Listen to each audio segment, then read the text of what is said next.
So, welcome to another episode, episode 49, 49th week of the year in 3 days to awakening. And of course, our basis is the teaching of A Course in Miracles given by Jesus Christ. And so we're expressing here with the workbook of A Course in Miracles that experience in which we actually became aware of 3 actions of mind, of how we have arrived in time space, and have really found out that this arrival in time space wasn't so a welcoming experience for most of us, and needed really that perspective of that action of mind, asking for help and asking for a solution, asking for guidance, asking for directive, and asking for clear instructions how to change our mind, how to change our perception about the world as we saw it, and the world in which we saw ourselves, being part of it or suffering, or being just without making a big wave, behaving well, and including ourselves into the system, so to speak. But once we actually got the clue that this is about a personal awakening, and this is about being free on a different level, not being free as it is described and defined in the world, and this is always discussed in those circles, esoteric circles,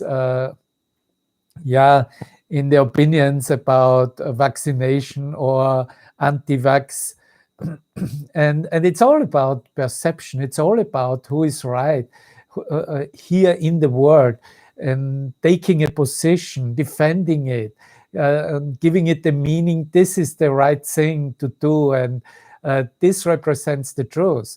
But Jesus goes a completely different way. He collapses all these perspectives and hopes by clearly telling you that you are wrong in your perspective, how you see things, because you are wrong about how you were thinking truth. You were believing and thinking truth in relative terms. And this is where you made the mistake, because truth can only be true throughout, which means completely true. And if the truth has no opposition to itself, then how could there be a question about right and wrong, the way to deal with it or not? But in esoteric circles, this is very common. And of course, this is undermined with philosophies, as we made ourselves part of all types of directives of way of thinking, not just in the last few hundred years, but literally think since we began to look for a solution, since we began to look for God. And while there isn't really any evidence in history that beyond around 8,000 years, this has started in the human consciousness. And so this is a very short time period if we're looking at it from the perspective of evolution of mind, or the evolution of the human being from Homo sapiens towards experiencing oneness, and experiences a contact that we call Source, God, Christ. And of course, that is Homo Illuminatum, right? This is your awakened being, your awakened self, remembering that you are forever and forever one with your Creator, united with your Creator, says the lesson, right? And so that second action of mind, of that I call here day 2, of being here and being completely willing to change and to come to a new perspective, is also including an experience of complete collapse, which is an experience of death within the human consciousness. And of course, it has to die first in its self-concept, in order to experience a rebirth, a new birth. And this is where we come to that action of remembrance, of true memory of day 3, in that seeing, oh my God, there's a presence in me, there's a joy, there's a love without comprehension and without description or definition. And this is who I am, and this is what has been given me. And this is the inheritance that God Himself, my Creator, has extended into His creations. And so all we need to really work on here in our mind training is to figure out and to finally admit that we have not created ourselves, that we have a creator. And no matter how you want to call your creator, I call him or her God, right? But it is, of course, something that has not anything to do anymore with physical appearances, with gender, with all these attributes that are given to God. But it is then really God as an abstractum, as an absoluteness of being who we are, who I am, and who I know you and everyone to be. And that can only happen once the mind has sufficiently practiced. It is a practice in that sense, isn't it? Practice to change one's own perspective. And to change my perspective means to change the meaning that I have given to every image in my mind, to everything that I named, to every object that I have perceived. There is behind a limited meaning, and that limited meaning is a limited thought with which the ego performs its play and demonstrate its so-called, under quotes, reality, but basically just tries to continue to convince you as the maker of these thoughts that it would be outside of yourself and that you would not be the cause of those limited thoughts. And it would happen to you. You would be victim of that. You would be affected by sources outside yourself. And so we have a complete necessity to, in this remembrance of, okay, here we have 3 actions of mind. Here's an action of admitting my condition of having arrived in time space and feeling for a moment that sense of separation from my source and becoming literally, maybe step by step, maybe in baby steps, becoming willing to change how I see things and how I think about myself and the world. And then allowing a revelatory experience, a rebirth to occur that shows me that there is really only peace, joy, happiness, love, whatever you want to add on as a quality that represents that extension of creative thought as who you are, who we all are. And so a lesson as it is given on the 338th day, that I'm affected only by my thoughts, becomes a very, very valuable information that Jesus repeats from time to time. Just basically 2 months ago, the lesson 281 was offering the idea that I can be hurt by nothing but my thoughts, my own thoughts. I'm affected only by my thoughts, by my own thoughts. And so I have forgotten literally who I am and that I am as God created me. And through that forgetting, I'm made limited thought forms real that came back to me and showed me as an experience, as a personal experience, that limitation of those thoughts. And of course, the experience in my mind was one of pain, of suffering, of feeling hurt, of in any way forms of fear, of guilt, of that what the churches preach, to be a sinner, right? And you see how Jesus comes in and works with your mind so that you come to the point where you see, yes, these are my thoughts and I am the maker of these thoughts, and nobody else is making those thoughts outside myself. There is not a world out there determining a right and wrong, or um, who you are in truth. You are just holding that in your mind, making it real, and therefore giving it uh, a power that it actually doesn't have. But by the power of belief, and because you believe in it, you strengthen it, and so it takes on innumerable manifestations that finally you get tired in playing with them, or making yourself part of that game, of that play, however you want to see that. And that mind that realizes, oh my God, I'm just dreaming here. This is all a dream.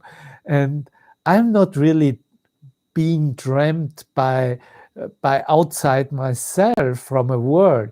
I am dreaming myself in a world, and I am dreaming the world in which I can project the responsibility, project that power, that it seems like it is way bigger and stronger outside myself. But that is really the job that Jesus does in this work of A Course in Miracles. And of course, this is the voice of the Holy Spirit showing me, showing you, hey, look, we are here in a mind training, and here's an idea offered. And we're bringing that back to yourself, to you, to my own mind.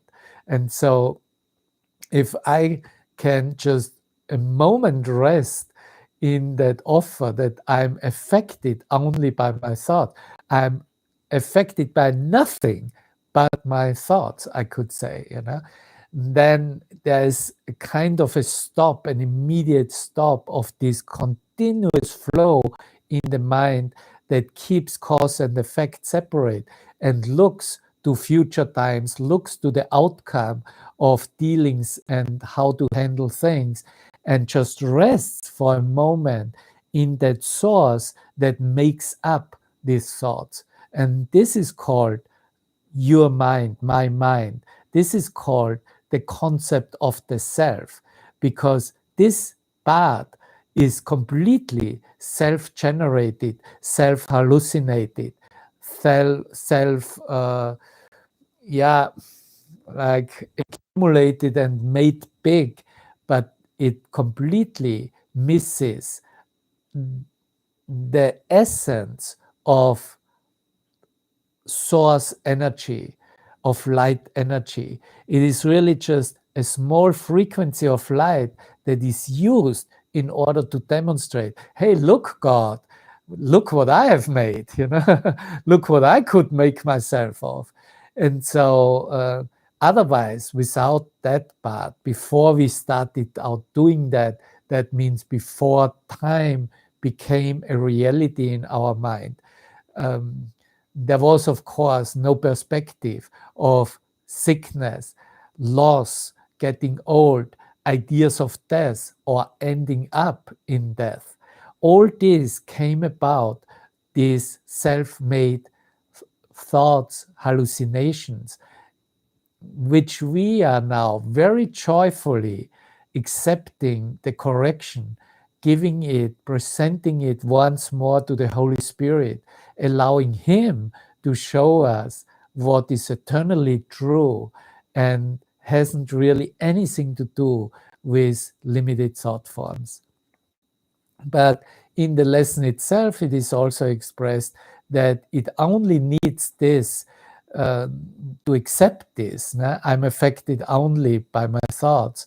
To realize this, to let salvation come to all the world. So everything is taken care of. The moment I accept that, I give that space in my mind, I give that everything. In this single thought is everyone released at last from fear. And if everyone is released at last from fear, you are released at last from fear. And this is really a required course to come to an experience of complete fearlessness and to see that nothing real can be threatened and nothing unreal exists. And herein lies the peace of God. And now have you learned, or has the Son of God learned, that no one frightens him? Nobody can anymore frighten you, and nothing can endanger him. So this fear mongering, these protective and defensive reactions that we all have been trained in for thousands of years, and how to protect that state of mind that the ego is so fond of, which is literally the identity to be a body, the body identity, and to realize, okay, there is no danger out there, nothing is endangered, there is no threat out there, I'm not threatened, nothing can frighten me, because there is nobody and nothing separate from me. All I see, all that I determine as the world I see, is realized as myself, as yourself. So we are learning that no one frightens us, nothing can endanger us, and the Son of God has no enemies anymore.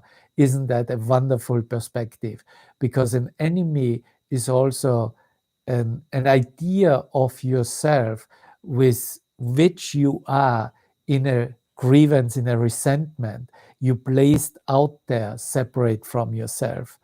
And he is safe from all external things. We are safe, brother, from all external things. And what are those external things? Those are, first of all these multiplicity trillion of form associations as bodies placed out there with the meaning that they could endanger you, threaten you, or take away your little life. Now, if we are safe from all external things, means we are safe from our own limited thought forms, which we have given reality and defended ourselves. Now, his thoughts can frighten him. Only my thoughts can frighten me. But since these thoughts belong to him alone, belong to me alone, he has the power to change them and exchange. This is the pure action of this transformation of illusions to the truth, of darkness to light. This is what is meant with this action of they do being here in time space. This is what we are about to do. This is in what we are active. And this is what we are fulfilling now and finishing in completing our transformation of mind. Amen, isn't it? Thank you, Father. So we have that power. Each and everyone has that power to change and exchange each fear thought for a happy thought of love, peace, joy. And of course, we admit that we have crucified ourselves, yet God has planned that we as his beloved son will be redeemed. And we cannot wait for that on the timeline. We have to really see that this is occurring this very moment, and it cannot occur any other time. And if you have any questions to that or difficulties to grasp that, just be completely still for an instant, look within, go literally home, home where true home is, where you are at home in God.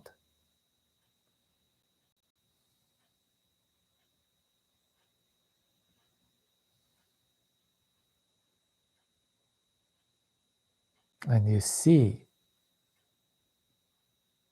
everything is well in the kingdom. Nothing has changed in reality. Everything is already back home in heaven, in that experience of recognition of oneness with your true self, with all of yourself. And of course, then there is this beautiful prayer: your plan is sure, my Father, only yours. All other plans will fail. I will have thoughts that will frighten me, and those are the magic thoughts. Until I learn that you have given me the only thought, the creative thought that leads me to salvation. Mine alone will fail and lead me nowhere, but the thought you gave me promises to lead me home, because it holds your promise to your Son. Ah, thank you.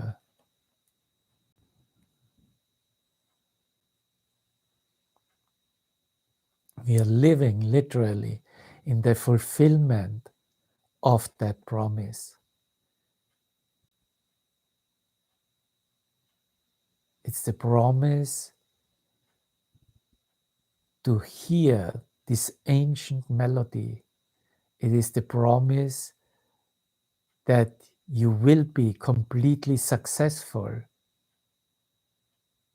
in returning home. And it is the promise that you not have been left alone, that you do not walk alone, that He is there, that He walks with you, that you are blessed, that you are listening to the truth, and that you make yourself available through the choice of learning to become and be a demonstration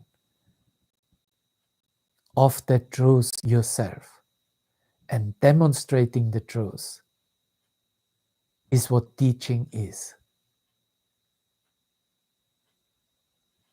You cannot teach without learning, and nobody can learn without really learn, without sharing that in demonstration.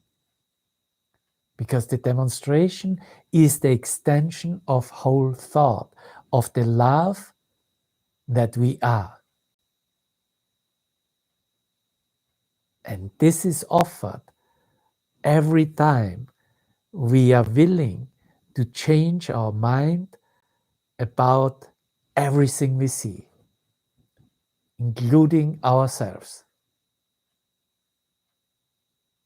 And if I'm gonna have a look to this work of 3 Days to Awakening, in day 1, looking for a way out of here, there is no human being who is willing to utilize A Course in Miracles, who is willing to listen to that voice that speaks for God without being aware of course, not making it a time thing and projecting it to the future, looking for a way out of here, but looking and finding in the same instant, in the same thought. Looking for a way out of here is the same than saying having found the way out of here. Being invited and shown by the light that radiates from heaven, that this is the goal. God is the goal. The light being home is where we are literally walking in our mind on the way home. And so, in that mind training sequence of the first 50 or with the review lessons, the first 60 lessons, as we have shared it from this book, 3 Days to Awakening, we are arriving at these lessons that confirm in us that as we are created in perfection and wholeness, we are what holiness is. We are created in holiness, and holiness is what we extend, what we use in order to see each other, to perceive each other in that light of holiness. And so I want to share with you from the lessons itself and from the review lessons, in as we did it before in this synopsis of lessons 35 to 40, right at the beginning of this course, words that come directly from the author of A Course in Miracles: Christ mind resurrected, Jesus Christ resurrected, you in that connection with Christ mind. My mind is part of God's. I am very holy. This is the title of lesson 35. My mind is part of God's. I am very holy. I will believe that I'm part of where I think I am. You see, where I think I am, that's where I will believe that I'm part of. And as I share the peace of the world with my brothers, I begin to understand that this peace comes from deep within myself. The world I look upon has taken on the light of my forgiveness and shines forgiveness back at me. In this light, I begin to see what my illusions about myself kept hidden. I begin to understand the holiness of all living things, including myself, and their oneness with me. I begin to understand the holiness of all living things, including yourself and your oneness with them. Next lesson 36. My holiness envelops everything I see. My holiness envelops everything I see. The holiness of the world is all I see, for I can picture only the thoughts I hold about myself. And because I am holy, my sight must be holy as well. How I see things must be holy as well, because I recognize I am holy. If my mind is part of God's, I must be sinless, or a part of His mind would be sinful. My sight must be related to His holiness, not to my ego, and therefore not to my body. From my holiness does the perception of the real world come, and I can accept the innocence that is the truth about me. Having forgiven, I no longer see myself as guilty. Having forgiven, I no longer see myself as guilty. This is an immense recognition and realization in the transformation of our mind. Next lesson 37. My holiness blesses the world. My holiness blesses the world. This is my true function in the world, or why I'm here, to see the world through my own holiness. This is what we wanna fulfill this time and this journey into time space, to see the world through our own holiness. Thus am I and the world blessed together. No one loses. Nothing is taken away from anyone. Everyone gains through my holy vision. Everyone and everything I see in its light shares in the joy it brings to me. It signifies the end of sacrifice. There is no other way in which the idea of sacrifice can be removed from the word thinking. In my holiness are all things blessed along with me. My holiness blesses the world. In my holiness are all things blessed along with me. My holiness is totally unlimited in its power because it establishes me as a son of God, at one with the mind of his creator. Now, this is where we are coming to lesson 38. There is nothing my holiness cannot do. My holiness is unlimited in its power to heal because it is unlimited in its power to save. My holiness is the salvation of the world. Through my holiness, the power of God is made manifest and is made available. My holiness reverses all the laws of the world. My holiness undoes all illusions by asserting the truth about me. It can remove all pain, can end all sorrow, and can solve all problems. In the presence of my holiness, which I share with God Himself, all idols vanish. There's nothing my holiness cannot do. The next lesson, 39, my holiness is my salvation. This is the gift of God to me and to the world.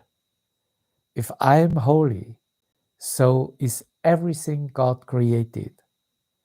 I am holy because all things He created are holy. And since my holiness saves me from all guilt, recognizing my holiness is recognizing my salvation and the salvation of the world. My holiness means the end of guilt and therefore the end of hell. Once I have accepted my holiness, nothing can make me afraid, and everyone must share in my understanding, which is the gift of God to me and to the world. God does not know unholiness. And lesson 40, I am eternally blessed as a son of God.